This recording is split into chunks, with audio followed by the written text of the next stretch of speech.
and fitting you correctly, and you're not going to be able to accomplish that with the cheapest materials. Even if that means you have to postpone your cosplay for a long time, because I know a lot of, like, I see a lot of posts online about, oh, man, I really wanted to make XYZ cosplay, but I just don't have the money.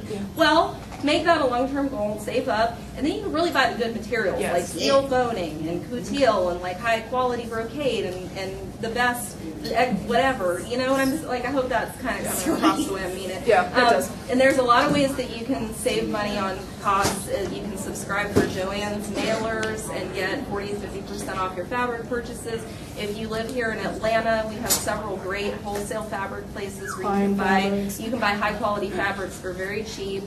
Come see me later if you want the names of those places. They're my special secret hiding places. And then, you know, also you can trade with other cosplayers to save money. The most important thing is budgeting your time. Do not, and I'm a great example of the great procrastinator of cosplay. Do not make your costume at the last minute. You will be stressed to the max, and you will be putting yourself in a dangerous red flag physical zone with how much your body can break. You will only hurt the people close to you. Yes, that's my husband. Thank you. He's the victim of my procrastination this week. Anyway. This is the victim of mine. Yeah. So, yeah, be nice to your significant others. I'm just going to say and that friends real quick. too. And If you are the type like me who waits till the last minute to do major parts of your costume and you work better under stress, don't take that stress out on your significant other, please. You will be setting yourself up for a very bad con weekend. Yeah, we're going to talk really quick about buying prêt-à-porter, meaning buying off the rack, like pre-made costumes or commissioned costumes. Okay. I'm going to put this out there. I don't actually sell. All of my costumes are commissioned, so I want to talk a little bit about this slide. Yeah, but I mean, when you're trying to get something fitted to you and you're not the one making it, you really want to look, research your commissioner by reading reviews, contacting previous customers, contact the Better Business Bureau. Also, when you are looking for commissioners, find ones who have sewn for multiple body types. If they have only sewn for if you're plus size and they've only sewn for really slim people, they might not even have a dress form or know how to fit a costume properly to a plus size person. Beware of commissioners who take others' work without credit, and be wary of overseas sellers who have really low prices because the material and the craftsmanship can usually be not as good.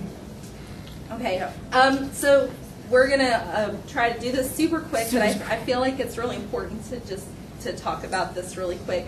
I'm going to talk real quickly about taking measurements. Let's see how many more times I can say real quick in the next couple of sentences. Exactly. So, is anybody comfortable with me measuring them? No. Okay, come on there, Amanda. Okay. Well, actually, hold on. I want to give away another gift bag. I already got a gift bag. Okay. Yes, I did. So, let's see. Caroline, come on up.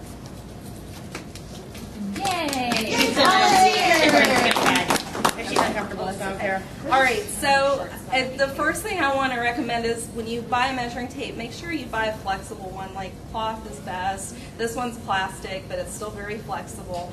So for measuring, for plus size cosplayers in particular, you want to get really good measurements of this part of your body, so bust, waist, hips.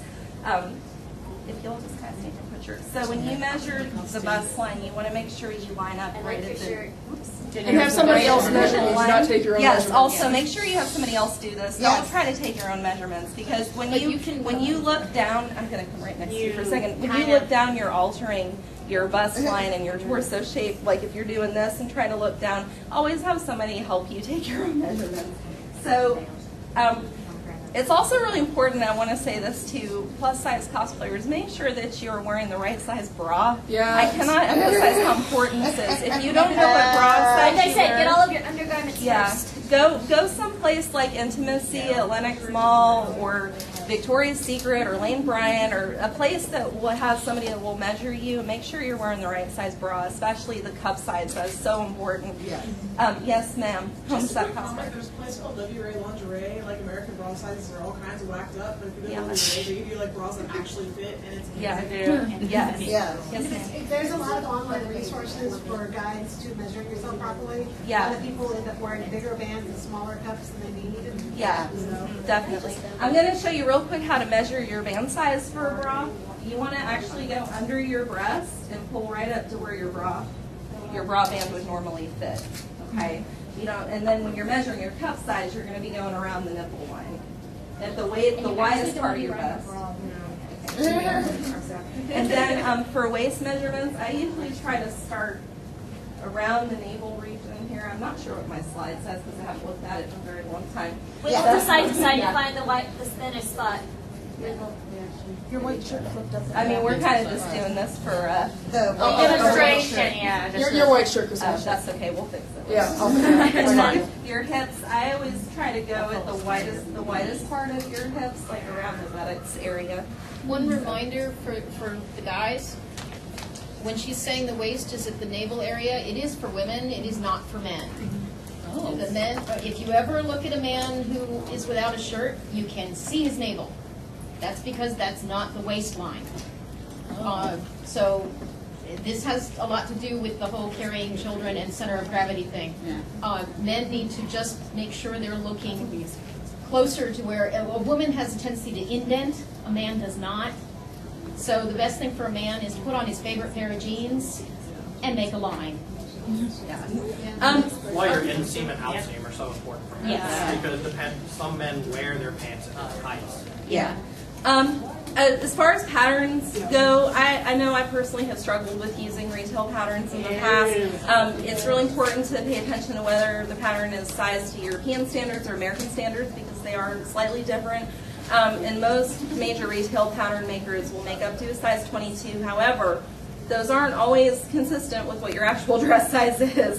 And especially with like Berta patterns, like I like to use Berta patterns, but they're sized to European standards. So it's really important to make sure that you do some quick math. Like I like to always have a calculator handy when I'm working on sewing projects if I have to adjust for seam lines or different sizes, because you may have to do a little bit of math to figure out what you're actually trying to fit there. And then always pay attention to what the recommended fabric and notions lists are on the back of your pattern. Sometimes they're there for a really good reason. And then I wanted to spend more time on this than we really have time to talk about today. But I think as a plus-size cosplayer, it's really helpful to know how to make your own patterns and slopers.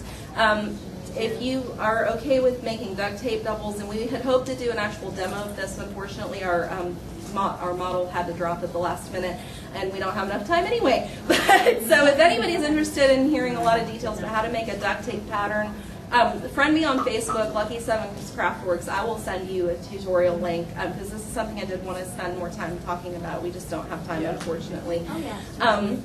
But yeah, you can make a wonderful duct tape pattern to make corsets and bodice out of with a second helper, and it'll fit you perfectly. Let's see, I'm going to go ahead and skip this slide. We're going to skip ahead a little bit for time just because I think we're down to like the 5 minute mark. Yeah. We can talk about the French curve. Yeah. As far as tools that I like to have on hand for sewing and pattern drafting, probably one of the best things I've invested in is a styling ruler. This is a wonderful way to help you adjust patterns. There's allowances on here for hip curves. There's allowances up here to make armholes bigger. I'm trying to think what other, and it's got a straight edge on it, so you can also use it as a ruler. But I recently started getting into corsetry, and this has been my lifesaver to draft corsets to myself and then allow for things like hip bores and hip curves. This is a wonderful investment. You can find it, and they're like $14 or $15. You can buy them at Joann's or anywhere. They're a good investment. Yeah, if you follow Kathy Lewis from God Save the Queen on Facebook, which you should if you are a novice seamstress, you can almost always see one of these in her background pictures as progress. And then we're gonna skip ahead really quick here. I don't think we can. No, we can't. We can't talk. How much is going to be? I don't know. I think we're having to like really speed up here, so I'm trying to skip ahead to. I think a lot of this. Yeah, let's end here. The finishing cut, the costume's done, and then take some questions. If it'll load. Yeah. I'm gonna just say what's on this next slide since it's not There it loading. is. Oh wait, there we go. Okay, it's really important to make sure you try on your costume before you go to the con. I can't tell you how many times, and my husband can attest to this, that I didn't do a final fitting before I went to the con, and I got to the con, put on the costume for the very first time, and it didn't fit at all. Yes. Always put it on. So always, Costumes. yeah, and then I'm like freaking out in my hotel room trying to safety pin